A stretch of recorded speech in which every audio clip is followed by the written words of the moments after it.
where I have taken residence, and it's not my home community. I live in Plas Madoc. It's a little community nestled between Bangor and Wrexham. We are classed as one of the most poverty-stricken communities in Wales.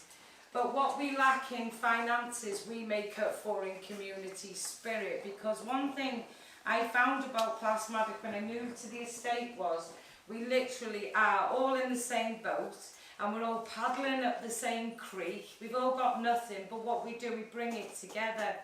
So Plas Madoc, it's an estate with over 1,500 families, which means 1,500 families to feed.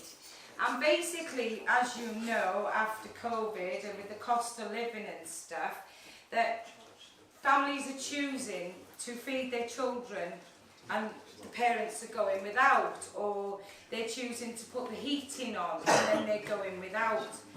So what we aim to do at Plas Madoc is to bring aid to the residents of the community. So we set up a community pantry, and the volunteers go off every week and we source 10 items for £3. We have mates crates, crates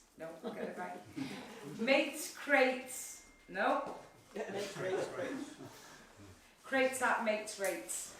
And basically that's another scheme what we have. We found some people over in Buckley and they do baskets of food, great all stuff that's going into the landfill basically, and they sell it to us for £11.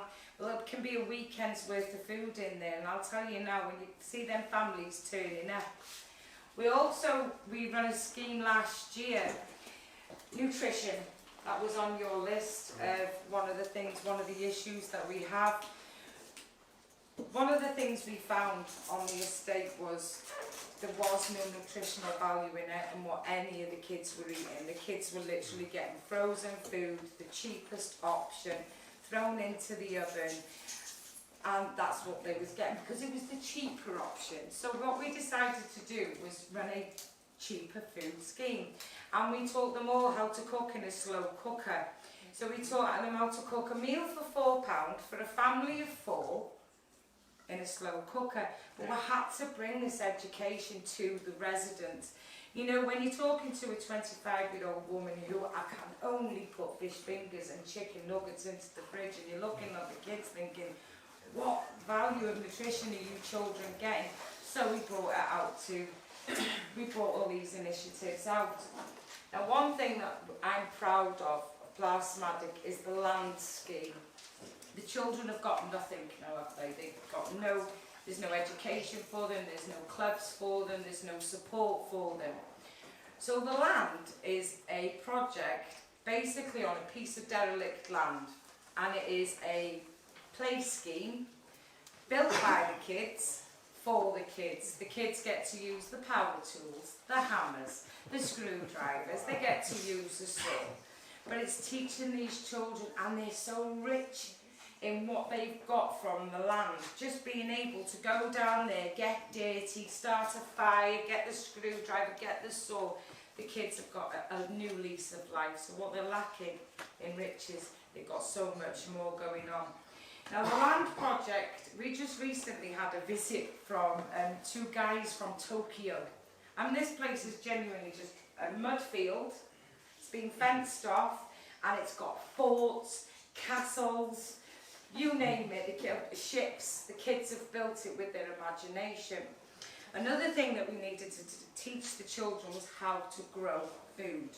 There's no point saying to the kids, yeah, there's a carrot. We wanted to teach the children how to grow the carrots. So, I'm going to say COVID, however you want to do that, whatever, that time, all these children were just literally, they were like exploding out of the shell. They had nothing to do. They weren't allowed off the street, they weren't allowed to the park, they weren't allowed to do anything. So we come up with an idea to start off sunflower seeds, just grow them, just get them just a little bit ready. Over 700 sunflowers were delivered to the children on the estate, and we said, grow them. All you got to do, nurture them, water them, love them, take care of them, and at the end of it you'll win a prize. Well, they won a garden kit, but then kids learn how to grow. Now what's happened off of the back of that is you're walking up Plas Madoc now and everybody's growing vegetables.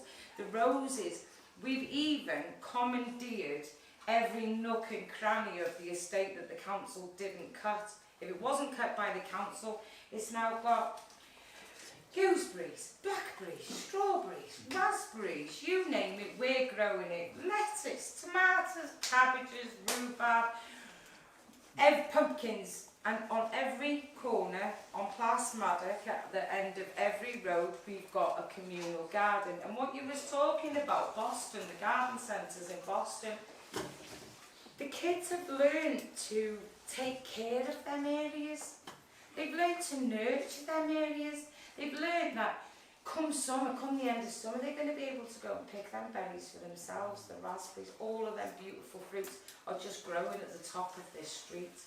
All of these initiatives have come from our community. It hasn't come by the way of anyone other than the residents of the Plas Madoc estate. We are going to become a self-sufficient community where we don't have to ask for funding to put on events for the children, to do different things for the kids. We have Glastonbury. Oh, you should see Glastonbury. I tell you, it's a shindig. It really, really is. Again, it's an event to pull the estate, the community together. We're running the biggest yard sale the UK's ever seen, where we've invited 1,500 residents to put a table in their front garden to make a few extra bob because they can't get off the estate. I think with Plas Madoc, I have it all written down. I've even got Claire's, in fact, if you can just excuse, what I'm going to do is I'm going to read Claire's words. Claire has been working on the estate for 18 years. And she's the estate's manager. 1 minute. Let me just find this for you. Because I did write a big speech, apparently. It's all here. Right. I think it's... Yeah. The land is a junkyard playground, influenced by those that came about after the war, influenced by bomb sites that children were drawn to during the war, where they could change and adapt the environment with all the loose materials. The land would be an ever-evolving space that would never be finished. It would be a place that could support creation and destruction simultaneously, with an endless supply of donated items for the children to do it as they please. Claire, well to me she's the playwork hero, is a late great Bob Hughes, who believed that the overriding characteristic of a play space should be that if anything changes, prior to work starting, the play team and the play scheme has ran on the land where the playground was going to be. Children would ask, is the play scheme on tomorrow? I often hear the kids say, is the land on tomorrow, Dave? The land on?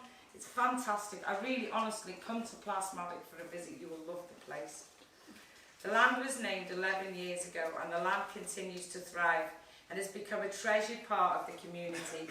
A dedicated staff team, many of whom live on the estate and volunteer, continue to run a variety of projects for and with the community, with playwork and the land at the centre of all of it. The only thing I would add is that despite our community being deemed one of Wales's most deprived, our children and young people are wealthy in terms of freedom, time and space, all essential components which make up a playful, happy childhood. This is not an accident. This is a result of play work, hard work. You could say this is the same for all of our projects. Our community is wealthy in terms of opportunity. You don't need to include all this, but I'm going to read the rest of it. There you go. I just wanted to tell you a little bit about Plas Madoc and some of the initiatives. I haven't named half of what, Mindfulness Fridays, we have Thank Me It's Friday, we have Crafty Brew, where we have the residents of Plas Telford, which I think the average age is about 73, getting involved with the young ones.